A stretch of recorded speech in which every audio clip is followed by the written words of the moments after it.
That should be the lesson that one learns from the Youth Justice Board, that you can afford, within a sensible framework in which everybody understands responsibilities and ownership and accountability, you can create much better policy outcomes, and you can afford to allow people to experiment and use their knowledge to deliver better policy.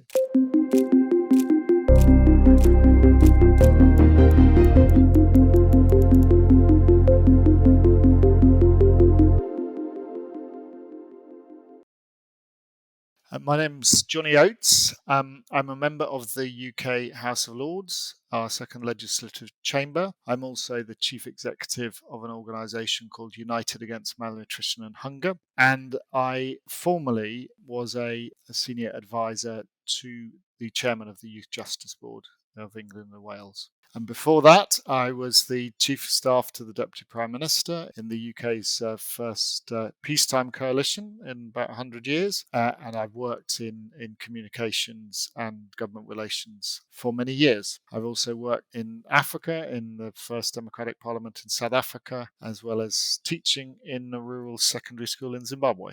Thanks. So the case study you wrote for the Handbook of Collective Intelligence for Democracy and Governance is about the Youth Justice Board, a set of institutions and processes developed some 20 years ago. Could you tell us more about the need that presided over this approach?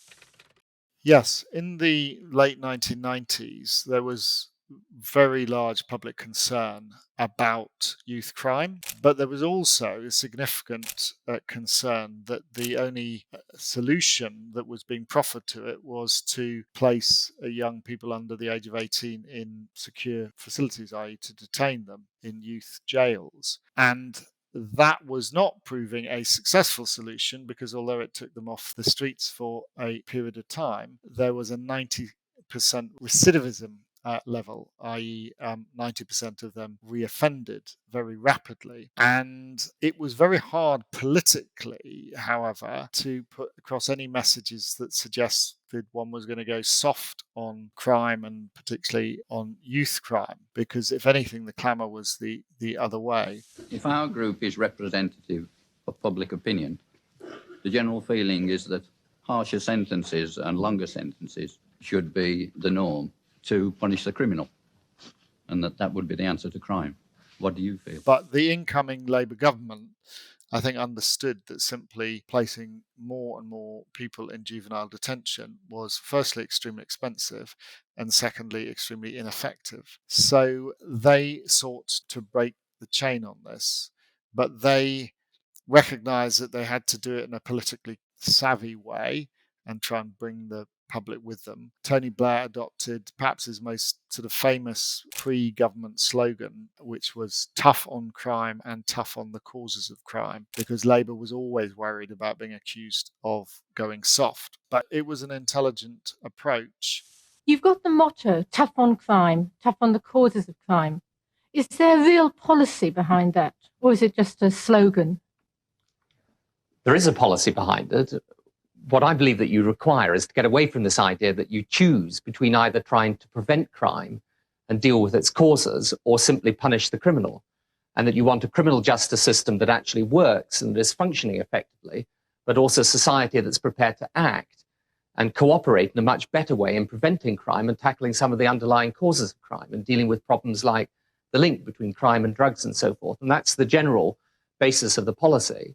And out of that came the establishment of the Youth Justice Board as an independent government body to try and put together a youth justice system which would reduce youth offending while reducing the number of young people in the juvenile secure estate. Well, the feeling was that for too long we had ignored the factors that were pushing young people into youth crime, and therefore we had simply looked for a solution which was to put them behind bars. So we needed to do something about tackling the causes of crime. We also needed to recognise that there was a need for public confidence, to feel that robust sanctions were applied to people who were breaking the law. We also needed to ensure that those young people, and there would always be some who needed to be detained for public safety reasons, were actually, whilst they were in detention, not becoming worse, but hopefully that the system of education and the other potential sanctions outside of custody that we use would actually reduce offending. So the first thing that happened was this independent body was set up. It was empowered to pursue novel solutions. It was clear that it would have to maintain public confidence, so it had to be evidence-based, and it needed to bring together the various agencies of the state, which until this time, the police, the social services, health services, youth services, etc., had all operated separately in silos, that it needed to bring them together at a local level, to give them ownership of the problem, because as you know, when everybody is responsible, no one is responsible. So the feeling was that by bringing together and giving them that joint responsibility as one entity, the local youth offending teams, it would be possible to drive down youth offending and to come up with solutions that would provide young people with the things to do and the diversions that would help reduce crime. So you had a structure where at the top you had a youth justice board, which was responsible for overseeing the youth offending teams, for collecting evidence, for driving best practice, and also for provisioning the spaces in secure custody, either by purchasing them through the prison service, or they were empowered to purchase the custodial places through private sector providers if required. So that gave them a significant amount of leverage with the prison services. And they also, mainly by the power that was given to them effectively through funding, they were able to influence the youth offending teams to ensure that they were spending money on evidence-based outcomes. But first of all, and as Lord Warner points out in this study, they realized that they had to be brave enough to allow experimentation.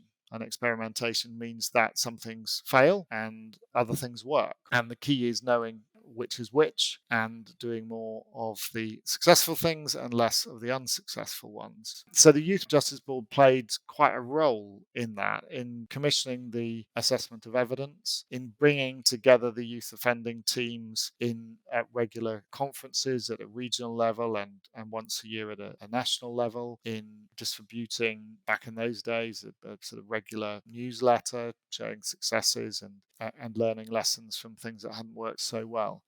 So that was the overall structure that was delivered. It, of course, took time to put together and to pursue, but luckily they were given that time. So in terms of the drivers of collective intelligence here, unpacking all this rich information you're giving us, there are many drivers here that were brought together. I see the fact that there was a measure of decentralization with the 200 youth offending teams. So you were tapping into, in a crowdsourcing fashion to some extent, tapping into the knowledge of different teams while breaking the silos locally, getting different teams to work together so they would come to a more holistic understanding of the causes. So tapping into their knowledge and allowing them to experiment so you could compare solutions and spread solutions across different teams. But there was also a measure of centralization. These teams wouldn't just let on their own. So you gave autonomy, but you also provided services centrally with the Youth Justice Board, spreading knowledge, providing motivation through different incentives, funding, or symbolic recognition of success. And so there's this decentralized and centralized approach, which is really interesting. There's also the fact that you were providing support throughout the policy cycles or the lifetime of different projects, from analysis to experimenting solutions to scaling them. And therefore, it seems to me that this type of approach could be developed from many challenges, in particular, considering how this was for an issue, as you interestingly described, was a hot political potato, that you couldn't not appear as not being tough. You had to appear as doing something tough about crime. And there are so many political issues where we cannot appear to be taking time and being sophisticated, one has to provide direct solutions. So I'd be interested to hear from you whether you see other ingredients in terms of collective intelligence aspects here, and whether they could be replicated, you think, in other contexts. I think you put your finger on most of the key elements. The key to me was that you do things at the right level, that you integrate. So when a problem has many different facets, it's no good all the agencies of the state acting in separate ways. And what had happened in the past was the responsibility for youth justice lay with the Home Office, a massive department which dealt with so much else. It was a tiny thing for it. At a local level, the responsibility for young people rested between, the police, if they ended up coming before them committing crime, with the youth services, with the education services, with the health services, etc., who were not talking to each other. And I think it was absolutely key that they were integrated, but that they were integrated at a local level. That was absolutely crucial. Giving autonomy at a local level, but also saying to them all, you can no longer pass the buck between the police to the youth service or the youth service to the police or whatever. You, collectively, the youth offending team, are responsible and are accountable.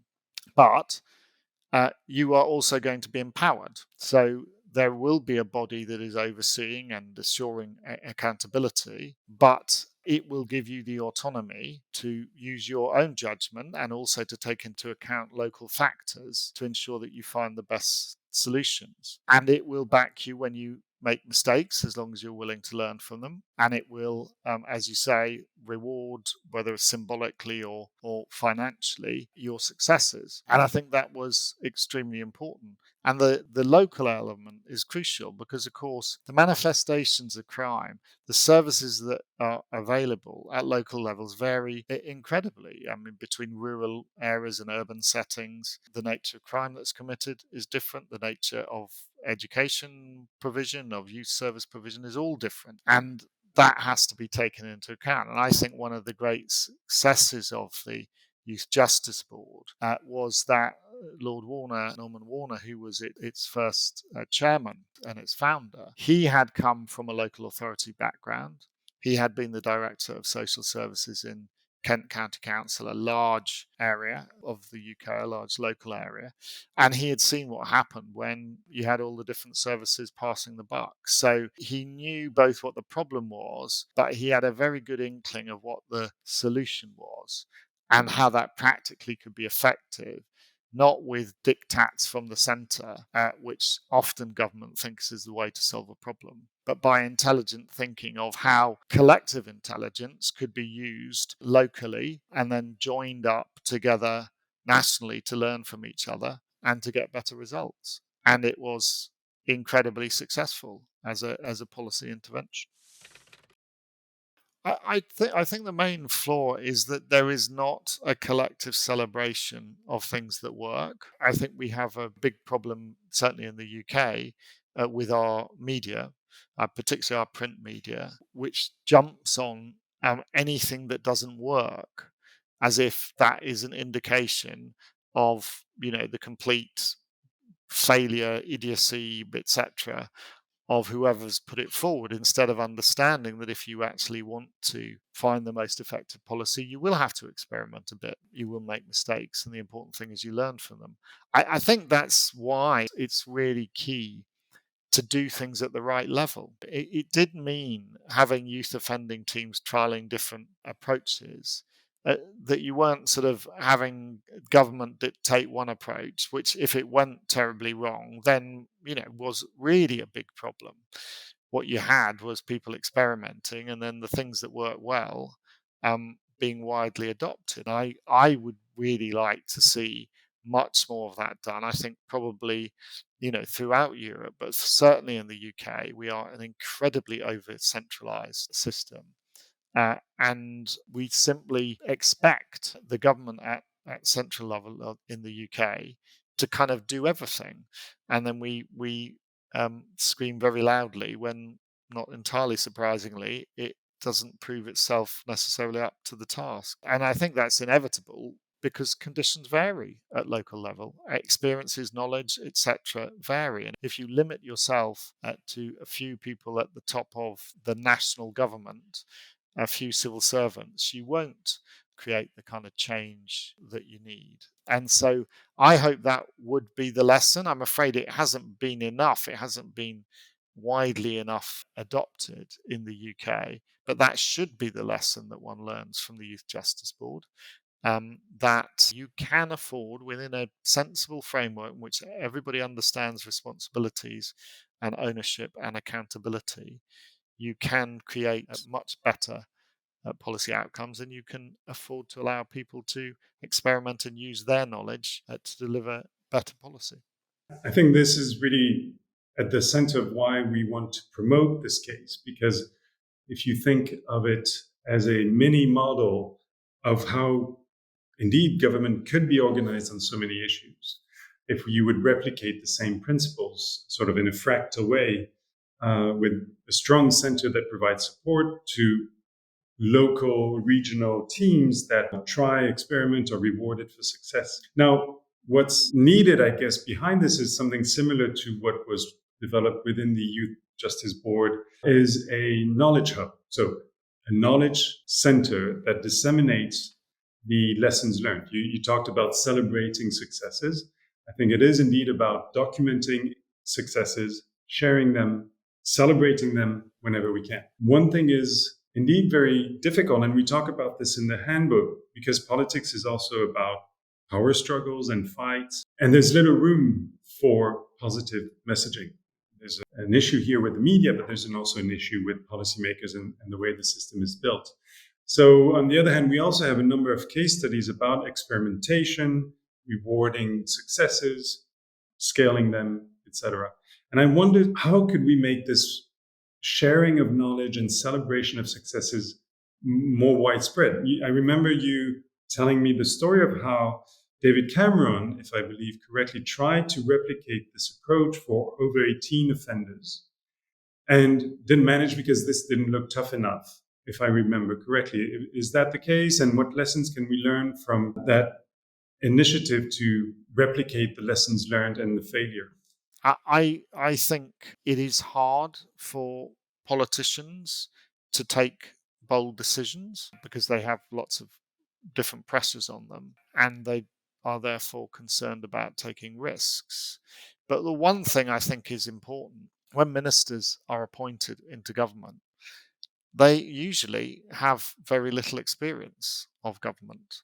And that will certainly be true if there's a change in government in the UK to the official opposition. And I mean, I would love to think that your book would be provided to every new minister who came into office, or certainly access to the website, because people need ideas. They need to think about what works. They need to think about new approaches. And being a minister, if you don't actually have a proper policy focus, a proper sense of what you want to do, a proper sense of the ways of doing something successfully, it can be a pretty dispiriting experience, not just for the minister, but for the British public as well. What would be some of the do's and don'ts that should be kept in mind when trying to develop an approach such as this one in another context? Well, I would say do take risks, but do check that you have the measurement and evidence evaluation to tell you whether those risks pay off or not and how they can be scaled. Do not be afraid to give away power, as long as with it you give accountability and responsibility. Do wherever possible, try and find mechanisms to ensure that the various siloed agencies of the state, which may be required to deliver on policy, are brought together in some way, and that some way brings a collective accountability. So give them ownership and autonomy. And I would encourage those organizations that are established, whatever set of institutions for the particular issue you're dealing with, that they need to understand the politics of the time. And the Youth Justice Board would not have worked if the chairman had done exactly the same things, but all the time he had sort of said, oh, it's all just about these poor children. They don't get all the services they need. If he hadn't balanced that with, they need to be held accountable. They need to be responsible as well. So he got that message, tough on crime, tough on the causes of crime, actually resonated with the public. And so he ensured that that was kind of reflected in the rhetoric. And I think that's important if you're going to keep faith with the politicians, because they'll always be under pressure. To find out more about how collective intelligence can make our democracy stronger, go to our website, Smarter Together. There you will find all the handbook's 30+ case studies and other resources, all for free.